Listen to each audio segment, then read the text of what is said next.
Right, an Asian Cup 2023 draw that was held just recently. Listen, it's always tricky trying to do these draw reviews well ahead of the tournament kicking off. You know, you've got certain sides that don't currently have a coach in the first place, or at this point in time. So it's going to be fascinating to see what sort of goes and how they sort of get on once the tournament actually kicks off. But on the surface of it, I mean, I think there have been some really pretty good draws for the big sides, as you'd expect. Some of the storylines here will be Qatar as defending champions coming into this competition with Carlos Queiroz, who's a very experienced manager previously with Iran. And can he lead Qatar to back-to-back titles? Can he make them winners once again? They've got a pretty decent group, quite a straightforward group you like to imagine to sort of come out of. And what does he do in terms of the generating the next era of talent for Qatar? Does he bring in a few youngsters? Do they have that sort of quality to come in and push this side on out of that group? They got China in the group, and we know Chinese football has perhaps not quite been as its best over the last few years or so, especially with their teams and their performances in the AFC Champions League. But China as a nation will still feel that they have the talent in there. We saw their under-20s try and push in the Asian Cup, you know, almost making it into the latter stages, into the semi-finals of that competition, almost knocking out Korea Republic. So there could be a few young players coming into this Chinese side, and who knows, maybe they could spring a surprise or two. But you expect Qatar to be the favourites to go through from that group. The other storyline here is Saudi Arabia as well. You know, without Hervé Renard in that side, you're not quite sure what to expect from them come the competition.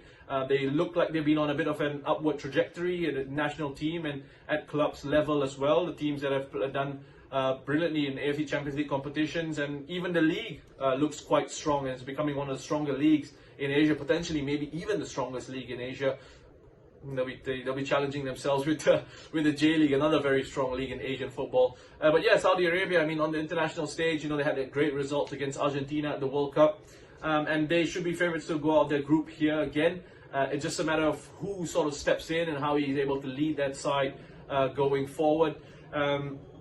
Japan, you expect them to be strong in this competition. It will be one of the favourites to go on and try and do a lot of damage. Korea Republic is another interesting one, with Jürgen Klinsmann coming in and leading this Korea Republic side.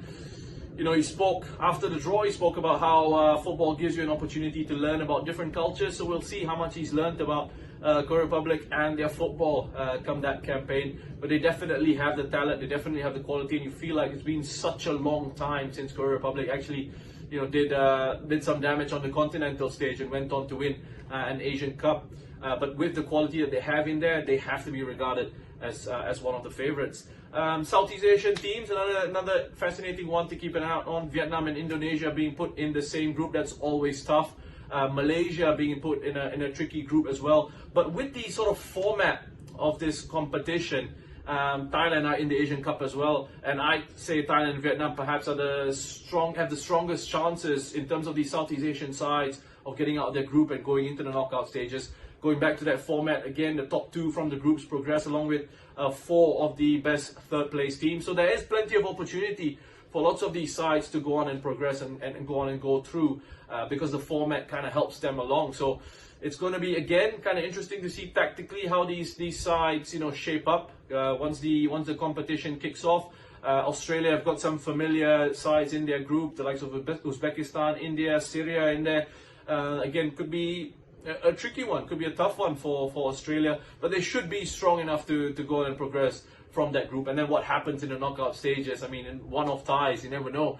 There could be a few surprises along the way. As a neutral, I think I'm hoping for a few surprises along the way as well. But I think in general, these are some of the storylines to sort of keep yourself, you know, abreast of, keep yourself updated about. There's still a long way to go in the competition. We could have some other sides in the lead up to it, you know, sort of pushing on. Maybe teams like Bahrain, who did really well in the last Asian Cup. You know, sides like that, you know, who could really pick up in terms of their form coming into the competition. As I said, it's a long way to go. It's very difficult right now to kind of give you too many predictions or to give you too many things to sort of go with, to go into real detail in terms of coaches and players and teams and how they might be performing. But those were just some of the storylines from the draw and some of the things that are picked out. I'm sure there's so much more to talk about, in fact. But it's a competition that's taken quite a bit of time to get going, and look, we're still some ways out, but I'm already excited and really looking forward to it.